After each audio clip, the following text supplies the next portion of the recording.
Bonjour à tous et bienvenue. Je vois qu'il y en a qui nous ont déjà rejoints. Hello Cadine Purple et hello Random. Aujourd'hui, on est accompagné de Jonathan et d'Olivier. Hello Valhalla, enfin Ola du coup, pour reprendre la bonne langue. Donc aujourd'hui, on va parler de police prédictive et aujourd'hui, du coup, on est avec Jonathan et Olivier et Jonathan et Olivier sont plutôt dans la partie bootcamp, mais je les laisse se présenter et vous expliquer tout ça. Alors moi, c'est Jonathan, je suis, formateur sur la partie, bootcamp, donc c'est vrai que oui, on est plus sur cet aspect-là et Olivier qui justement, un élève aussi sur la partie bootcamp. C'est ça, On a toujours aimé ce qu'ils disent, les jeunes représentent. c'est vrai. Les Oui, jaunes, let's parce go. que c'est la couleur de leur promo en fait, les jaunes, c'est OK, pour ça. toute la promo a la même couleur alors? Il y Absolument. a pas de compétition? OK. S'il y a une deuxième promo, qui a une autre couleur qu'on ne nommera pas. On ne dira rien, que les jeunes aujourd'hui. OK. Top.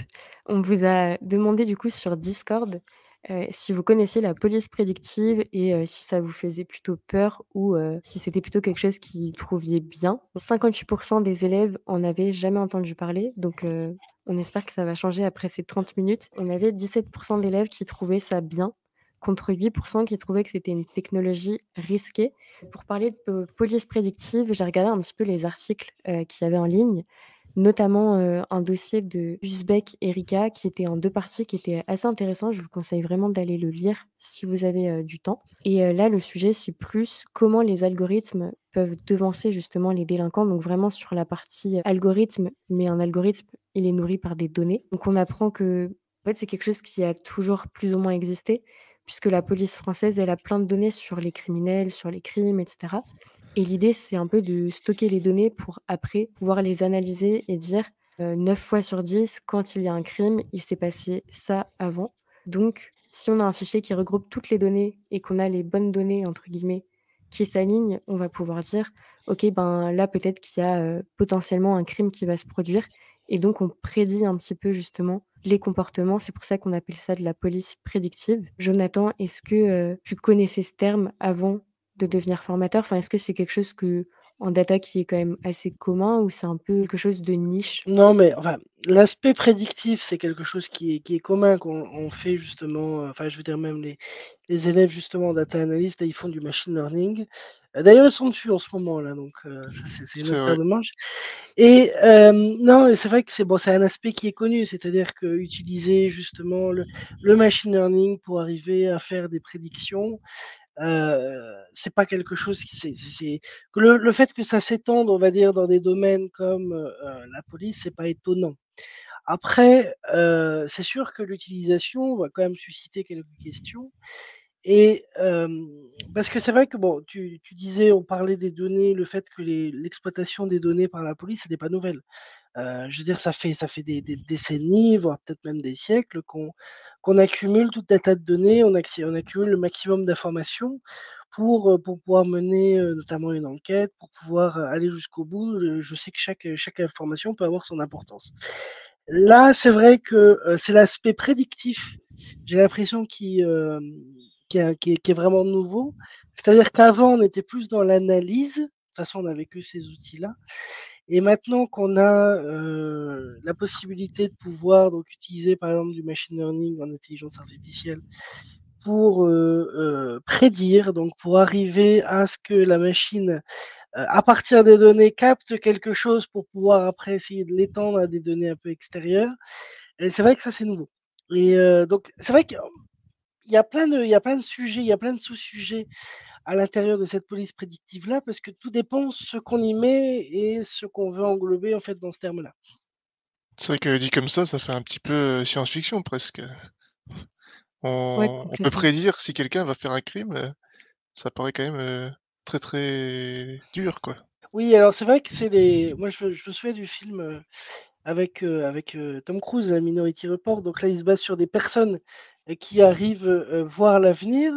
Bah, finalement, en fait, c'est 2 personnes, je crois que les Prégogs, ça s'appelait, dans le film, je crois, à l'époque et en fait, ces 2 personnes-là, maintenant, sont plutôt modélisées par des milliards, des millions, des milliards de données qui, elles, vont après pouvoir avoir une espèce de vision de l'avenir et essayer de prédire des choses. Mais c'est vrai que c'est pas en fait, c'est bon, c'est comme toute chose, c'est-à-dire que c'est nouveau, ça arrive, on l'a bien vu avec l'IA générative, on l'a bien vu avec, ce qui est en train de se déployer petit à petit dans le domaine de l'IA.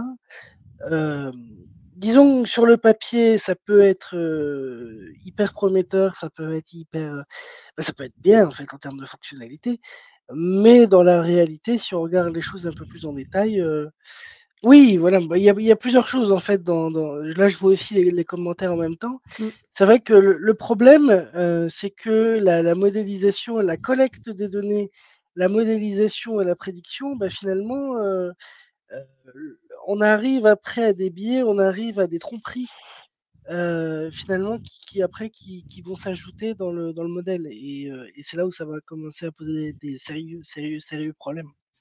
D'ailleurs, dans le film Complètement. même de Minority Report, ça pose Mmh. problème. Parce qu'on dit que ça se trouve les comment dirais-je? Les visions qu'ils ont, ça se trouve, ils sont pas vraies et qu'il y a une possibilité en tout cas pour qu'elles ne le soient pas et donc ça voudrait dire qu'on commence à arrêter des gens qui n'ont rien fait, en prévision de quelque chose qui n'est même pas sûr. C'est vrai que c'est un Mmh. des voilà, un des thèmes. Totalement, il y a justement, une vidéo que je voulais vous montrer sur le sujet. On a, Cadine Purple qui dit aussi quelque chose qui rejoint un peu ça. Et ce qui me dérange, c'est la différence entre l'inné et l'acquis, parce qu'un criminel ne naît pas criminel. Et justement, il y a un Twitcher qui en parlait, donc dans une vidéo, enfin, il a fait un replay sur YouTube et il disait, que lui, justement, ça le dérangeait un peu. Donc je vous propose de regarder un peu la vidéo, puis on pourra couper, revenir sur certains passages. On lui donne plein de dossiers de malade d'Alzheimer, il est capable de nous dire ce dossier-là, il y va ou pas. Ben, police prédictive, comment s'appelle ce film-là Minority Report, vous avez la ref Police prédictive. On prend une intelligence artificielle, c'est ce qu'on fait des labos de recherche sur cette donnée-là. On prend des informations de délinquants, qu'on sait délinquants, des mecs en tôle, qu'on fait des bêtises, qu'on assassiné des gens. On prend toutes leurs données de toute leur vie.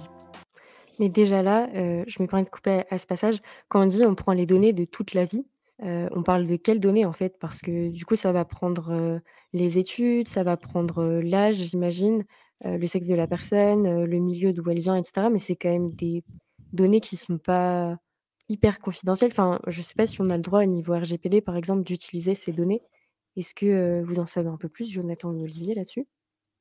Bah, en fait, il y a tellement le problème, c'est qu'on est en train de parler de tout en même temps et je rejoins aussi d'ailleurs le commentaire, par exemple, de Valhalla, qui disait: «Est-ce que c'est, toi tu es un futur criminel, on t'arrête tout de suite ou alors est-ce que c'est plus pour, de la détection, on va dire, anticipée, de la prévoyance, on va dire et d'anticiper éventuellement des patrouilles et des choses comme ça?» Donc c'est-à-dire qu'on mélange un peu tout dans ce terme, donc le problème, c'est bon, il faut déjà clarifier ce qu'on utilise et en même temps, là, pour rejoindre un peu la vidéo, c'est pareil. C'est-à-dire que, toutes les données, qu'est-ce qu'on entend par toutes les données? Déjà, il faut qu'elles soient accessibles et en même temps, je sais pas ce qu'on et puis là, ça crée un biais, c'est-à-dire que si on ne se base que sur des criminels, heu du coup, ça veut dire que la base de données n'est basée que sur ça et c'est eux qui deviennent les «modèles» entre guillemets de cet apprentissage. Alors qu'au contraire, il faudrait plutôt prendre la totalité, enfin, si tant soit peu que ça puisse exister, mais qu'il faudrait justement prendre sur, à grande échelle. C'est-à-dire que les criminels ne représentent, heureusement d'ailleurs, qu'une faible proportionnalité de la population générale et donc pourquoi on ne baserait par exemple une base de données que sur eux, alors que finalement si on regarde d'un point de vue général sur une population, ils ne représentent qu'une faible minorité. On commence à Mmh. arriver là, à des choses qui ne vont pas. Donc déjà dans la définition et même après dans la manière d'employer et d'utiliser les données. D'ailleurs, je ne sais même pas comment enfin, quel type de données ils entendent par là, mais voilà, c'est pour ça que c'est tellement large que dès qu'on parle de quelque chose, on va être obligé de cibler, on va être obligé de préciser, parce que Mmh. sinon on n'est pas clair non plus là. Non, mais tu fais bien et ça montre bien aussi la rigueur qu'il faut quand justement on manipule des données et comment on les utilise. parce que c'est aussi ça qui fait toute la nuance. On a, dans le chat Valhalla qui nous dit: «Je suppose qu'on les cible via de l'eau sainte». C'est, toutes les données, qui traînent en ligne, que ça soit, sur les réseaux sociaux, sur, les pages jaunes, Oui, enfin tous ces petits sites, toutes les données qu'on peut, un peu récupérer sur vous.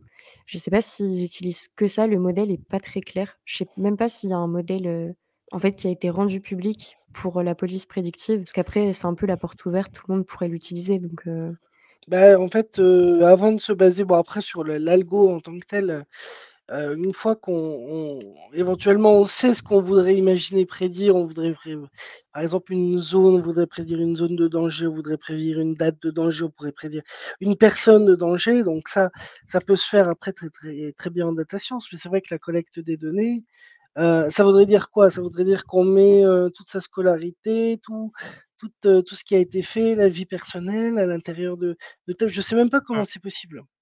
Bah, je vois pas vraiment si, on fait une prédiction sur, quelqu'un qui va récidiver. Alors on a uniquement les dossiers, de ceux qui ont déjà commis des crimes? Ou est-ce qu'on cherche à trouver, dans une population générale, qui c'est qui va potentiellement faire un crime, pour que les criminels, représentent, une extrêmement faible partie de la population, ouais. complètement, ouais. J'ai pas la réponse exacte, Olivier, là-dessus, mais Mmh. j'imagine que c'est un peu les 2. En tout cas, dans le film et dans ce qu'on entend un peu, dans les articles et cetera, c'est vraiment cette partie-là de telle personne fait telle action, donc elle ressemble à un criminel, donc elle va devenir criminelle. Donc tu as pas vraiment le droit à l'erreur, on va dire. Donc c'est pas forcément hyper réaliste, je pense. Il faut un peu le nuancer. Puis il peut y avoir des corrélations, qui sont dues uniquement au hasard, si par exemple, je sais pas, uniquement ceux qui ont fait, telles études, font tel crime, on va se dire: «Ah ben tous ceux qui font ces études-là, sont des criminels», Il y a Elalish qui nous dit: «Ça fait penser à l'animé Psycho-Pass», pour ceux qui connaissent, s'il y en a dans le chat qui connaissent et en tout cas, on va continuer un peu la vidéo. Ce qu'ils ont fait avant d'en arriver à tuer des gens. On prend toutes ces données-là et on les met dans un système neuronal d'intelligence artificielle. On lui fait manger toutes les idées. On lui dit maintenant, dis-moi quel est le point commun entre tous ces trucs-là. Peut-être ils ont mangé un œuf pas frais un jour, c'est pour ça qu'ils ont tué des gens. Du coup, si c'est le cas, tu me le dis, on interdit les œufs pas frais. Bon, malheureusement, l'IA, elle dit, bah non, tout le monde a son parcours de vie différent.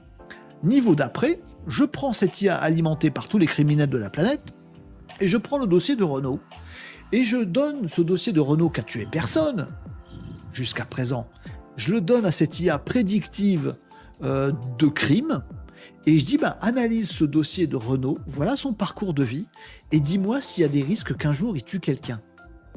Et l'IA, elle dit, ouais, je pense que Renault, à 82%, un jour il va tuer quelqu'un. Imaginez que ce soit le cas. C'est Est-ce que déjà, là, ça paraît réaliste, Jonathan et Olivier, enfin, est-ce qu'on peut aujourd'hui faire ça? Est-ce qu'il y a des outils, pour faire ça vraiment? Ou est-ce qu'on est complètement en plein délire entre Ben, ça me paraît quand même, bah, personnellement, hein, je m'y connais pas 100 mais ça me paraît quand même assez gros, de d'avoir ça. Parce que, enfin, une IA prédictive, ça va je pense pas que ça va te donner un pourcentage de chance de que quelqu'un, fasse un crime. Ça ça marche pas exactement comme ça. Bah, en fait, on pourrait imaginer, enfin, d'un point de vue, data science, on pourrait imaginer, un algorithme, enfin, on pourrait imaginer un machine learning qui, éventuellement définisse une probabilité en fonction de données qu'on pourrait lui rentrer à l'intérieur. Je veux dire ça, ce serait quelque chose qui pourrait tout à fait se faire, mais en soi, ça ne voudrait strictement rien dire. Hem, Pourquoi encore une fois? Parce que, on se base en fait sur, des tout dépend encore les données. C'est-à-dire qu'on se base sur des données qui, ça voudrait dire qu'on se base que sur des criminels et donc en fait, en gros, on fait un rapport de pourcentage par rapport à ces criminels-là, tandis qu'on ne fait pas un rapport ou un pourcentage par rapport à des données de population beaucoup plus générales qui, elles, n'ont rien fait. Et voilà et c'est encore le problème.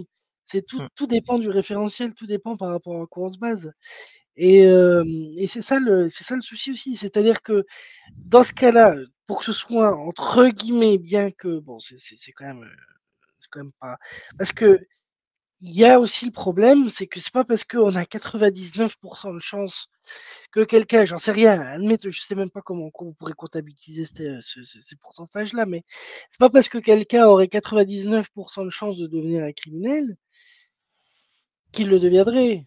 Mmh. Mmh. C'est comme il y a effectivement, il y a les prédispositions qu'on a, par exemple, pour certaines maladies, pour certaines choses.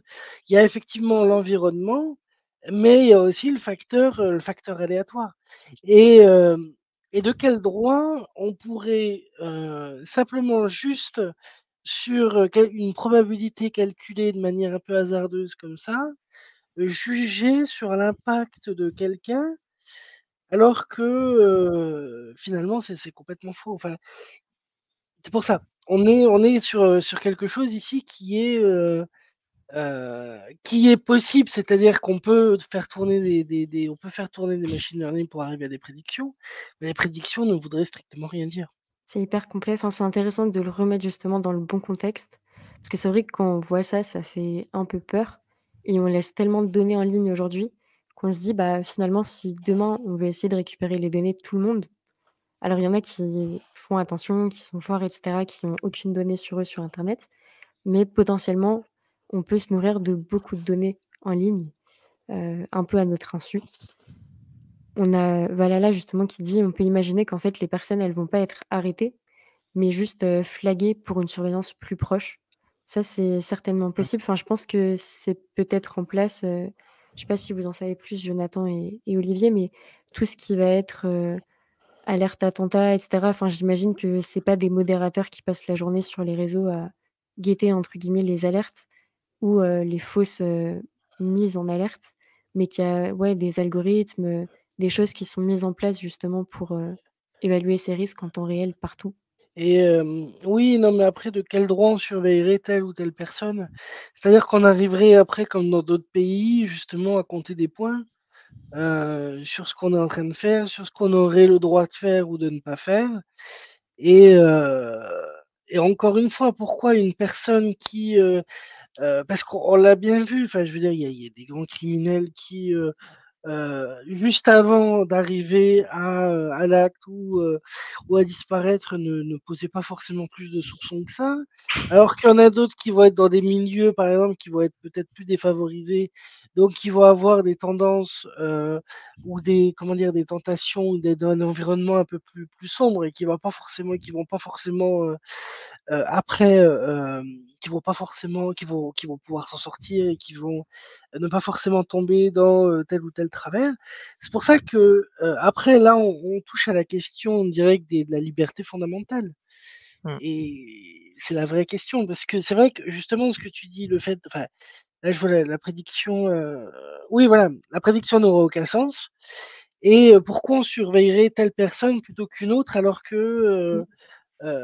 bah, si déjà les prédictions n'ont aucun sens et le fait de surveiller quelqu'un par rapport à quelqu'un d'autre, forcément on atteindrait aussi la question de la liberté. Mmh. Après, dans l'article, pour un peu faire l'avocat du diable, c'est qu'il disait que ça marchait pas beaucoup, la prédiction de personne à personne, mais qu'il y avait quand même quelque chose qui fonctionnait pas mal, c'était, avec les zones géographiques.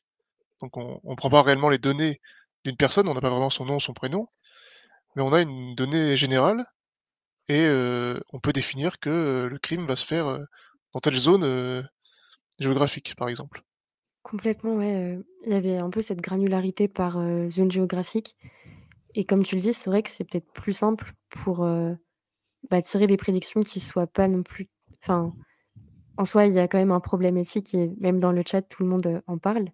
Mais peut-être pour tirer des conclusions qui soient pas non plus trop dirigées vers une seule personne, mais plus sur une situation, globale, pour avoir peut-être un niveau d'alerte quand il y a quelque chose qui peut se produire.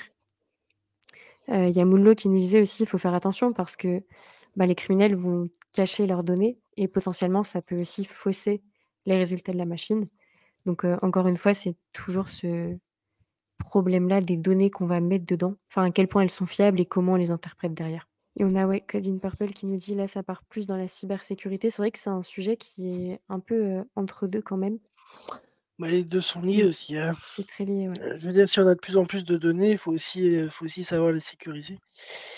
Et c'est vrai que le lien est assez étroit. Il y a un rapport que je vous conseille d'aller lire si le sujet vous intéresse, c'est le rapport de la Quadrature du Net qui ont justement fait, un travail hyper complet sur, pourquoi on fallait, l'interdire selon eux. Parce qu'il y a beaucoup de problèmes éthiques, comme on en a parlé, et il y a beaucoup de biais aussi qui peuvent, s'ajouter. Surtout si on donne l'outil à des personnes qui ne sont pas formées pour bien l'utiliser ou bien interpréter les résultats, ça peut vraiment devenir, assez dangereux. Et il disait que justement il y avait, des fausses croyances aussi qui peuvent s'ajouter, un risque d'abus de pouvoir aussi, parce qu'on peut dire: «Bah oui, mais c'est l'outil qui a dit qu'il y avait, une menace, donc l'outil a raison». Et on se dédouane un petit peu finalement de la décision comme ça. Et comme le dit Valhalla, on le fait tous, enfin on se cache un peu tous aussi. On essaye en tout cas, enfin nous aujourd'hui on se cache pas beaucoup, on a nos noms et cetera, nos visages, mais en ligne, c'est important aussi de se protéger, de protéger ses données, et je pense que ça peut être bien aussi de remettre un petit coup, là-dessus. Et c'est vrai qu'il y a des personnes qui font pas du tout attention et qui laissent énormément de données en ligne et on ne sait pas derrière ce que les personnes peuvent en faire. Donc en data, je pense que vous êtes plus sensibilisés à ça que dans d'autres domaines peut-être. Oui et de toute façon, c'est vrai que c'est une sécurité, que tout le monde devrait avoir, la gestion. Mais ça, c'est vrai que ces dernières années, on en a un peu plus parlé sur, justement les réseaux sociaux, le fait que maintenant les personnes, en tout cas, j'ai l'impression que les gens ont bien compris que les réseaux sociaux, que ce qu'on faisait sur internet, ça laissait une trace et que ces traces-là, après, peuvent être remontées et retrouvées et peuvent, se retourner contre vous. Mais c'est vrai que alors après, il y a aussi un autre je voulais aussi aborder sur le toujours sur le thème de la police prédictive là dont tu parlais, parce qu'il y a effectivement enfin on parle d'opacité, oui, mais parce qu'il y a 2 comment dirais-je? Il y a 2 notions qui sont un peu, liées, en data science, c'est l'interprétabilité et la fiabilité. C'est-à-dire qu'un modèle, en gros, il peut être très fiable, mais si on ne peut pas l'interpréter, c'est-à-dire que si on ne peut pas aller derrière chercher finalement ce qu'il a fait pour arriver au résultat, bah, c'est pas un modèle qui va nous servir à grand chose. Par exemple, là, typiquement pour la police prédictive, admettons, hein, qu'on ait, finalement un modèle qui arrive à une certaine fiabilité, donc en termes de résultats, et ben, il sera pas forcément interprétable, c'est-à-dire qu'il pourra pas forcément nous dire ce qu'il a fait derrière réellement comme analyse pour en arriver au résultat. On peut arriver sur une certaine boîte noire. Et l'enjeu éthique, il est aussi, non pas forcément, oui, il y a aussi le traitement des données, mais il y a aussi de savoir sur quoi se base finalement le la machine pour arriver au résultat qu'il souhaite et pour pas qu'on soit dans une espèce de boîte noire où on nous cacherait finalement de manière, totalement opaque, où on nous cacherait le «raisonnement» entre guillemets de la machine pour arriver à ce résultat-là. Ce que tu disais, c'est que en gros, il faudrait, un peu un garde-fou, ou en tout cas, il faudrait que l'algorithme soit public pour qu'on puisse voir comment c'est fait et qu'on puisse avoir un certain recul et Mais une après, opacité. mais il y a le même problème qui s'est posé, je crois que c'était pour la CAF ou pour justement la détection de fraude. C'est-à-dire que si on rend après ça public, bah, si on sait comment il fonctionne, on peut le contourner. Mmh. Et donc c'est pour ça que c'est un vrai problème. C'est-à-dire que, si on le diffuse, bah, finalement on a toutes les ressources pour savoir comment il fonctionne et comment on peut le contourner. Mais si en même temps on le diffuse pas, bah, ça veut dire qu'on va aussi manquer de transparence sur le fonctionnement. En dehors même des données, hein, qui ont été collectées ou non, ou récupérées, de telle ou telle manière. Mais là, vraiment sur le fonctionnement en plus de ce qui se passe, c'est-à-dire que et c'est ce qui s'est passé il y a quelques années, je crois que c'était pour la CAF et les détections de fraude. Justement, donc en fait, le problème qui se pose, c'est qu'il y a eu des plaintes, sur des personnes qui ont été détectées en fraude alors qu'elle ne l'était pas et que ça a coupé, on va dire, des subventions, enfin ça a coupé les prestations justement et alors que quand, finalement il y a des avocats qui ont demandé le fonctionnement de l'algorithme, bah, il n'a pas été donné parce que, justement ils se sont dit que si jamais ils donnaient le fonctionnement, bah, à ce moment-là, les personnes qui voudraient pourraient le contourner et c'est un vrai problème. On est sur quelque chose qui est, jusqu'où on va être, on va dire, ouvert, jusqu'où on va être transparent, pour ne pas non plus que ça se retourne contre le système qui l'utilise. Mm. Et oui, voilà, et puis on en revient toujours au même débat, et voilà, et tout dépend effectivement de la. Enfin voilà, et ça amène encore d'autres problèmes derrière, en dehors même des données et de l'enjeu éthique de ça. Parce que moi, je voyais ça personnellement, que ça pourrait être utilisé plutôt comme un outil assez général qui donne des indications assez vagues sur où bah, il peut y avoir un crime, par exemple, mais pas comme quelque chose où on arrive au tribunal et on nous dit bon, vous êtes figé comme potentiel criminel, vous allez en prison. Mais plus comme un outil pour savoir où faire les rondes, savoir où intervenir plus précisément. Voilà, quelque chose comme ça, quoi. Complètement. C'est hyper intéressant, Olivier, puisque, bah, justement, ça permet d'utiliser un peu l'outil et d'utiliser la donnée. Moi, on cible pas les personnes, c'est ce que tu disais tout à l'heure. C'est plus par zone géographique et je pense que c'est aussi comme ça que c'est plus utilisé. C'est pas Minority Report, dans la vraie vie, là, il y a encore, un peu d'écart, heureusement, entre la fiction et la réalité. On a, justement, Valhalla qui disait, pour commencer à conclure, on revient au débat open vs closed source. Donc, c'est ce que tu disais, Jonathan, avec l'algorithme. Et puis, qu'au niveau de la CNIL, on est déjà open source et que beaucoup en prennent pas conscience ou ne comprennent pas l'importance de leurs données. Donc, je pense que c'est un bon mot de la fin. Encore insister sur l'importance des données que vous laissez en ligne et de vraiment faire attention. Je sais pas, Jonathan et Olivier, si vous vouliez ajouter un petit conseil ou quelque chose sur la police prédictive pour conclure. Non, mais c'est comme tout, hein, je veux dire, c'est comme, on parle beaucoup en ce moment d'IA générative. 2023 a été le développement de l'IA, tout ça. Oui, mais alors après, il faut toujours le prendre, si vous voulez, plus comme un outil, plus comme une béquille supplémentaire que comme un système, indépendant. Voilà, faut vraiment le prendre comme une aide supplémentaire. Mais juste une aide, juste une information supplémentaire à apporter, mais ne pas faire de changements radicaux, ne se baser que sur ça non plus. C'est ça. Faut vraiment, bah, c'est comme ce on avait déjà dit sur ChatGPT. Faut vraiment que ce soit plus simplement une béquille. Voilà, une information de plus dans un autre lot d'informations plutôt que une base et une référence, quoi. Ça va pas être l'IA qui va choisir toutes les actions des personnes. C'est c'est vraiment juste un outil, quoi. Et En plus. Vanilla, ouais, c'est une belle image. Mmh. C'est pour ça que je rigolais, ouais, c'est, l'image du tournevis, il est pas dangereux sauf si tu le plantes dans les yeux de ton voisin.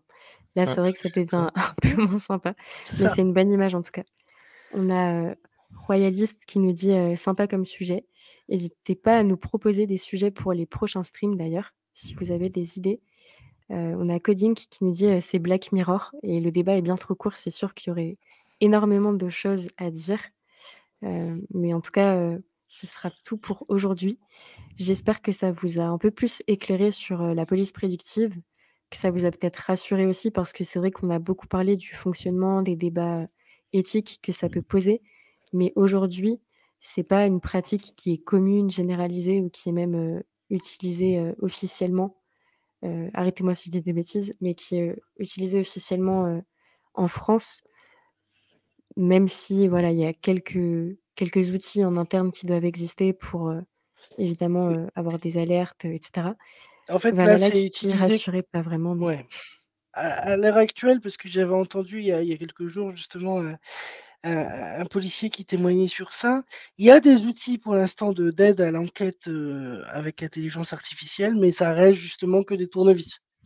D'accord? Donc c'est juste des outils en plus, des béquilles en plus, des informations en plus, mais c'est pas sur ça que repose justement l'enquête. C'est juste une information parmi d'autres. ça clôt bien le sujet, Jonathan, donc merci et justement, j'espère que ça vous a un peu plus rassuré là-dessus, dans le sens où, c'est bien d'avoir conscience des dérives que ça pourrait engendrer avant que ça soit trop tard. Donc merci d'avoir été là, d'avoir écouté, ce stream. Merci à tous en tout cas et puis, bon appétit.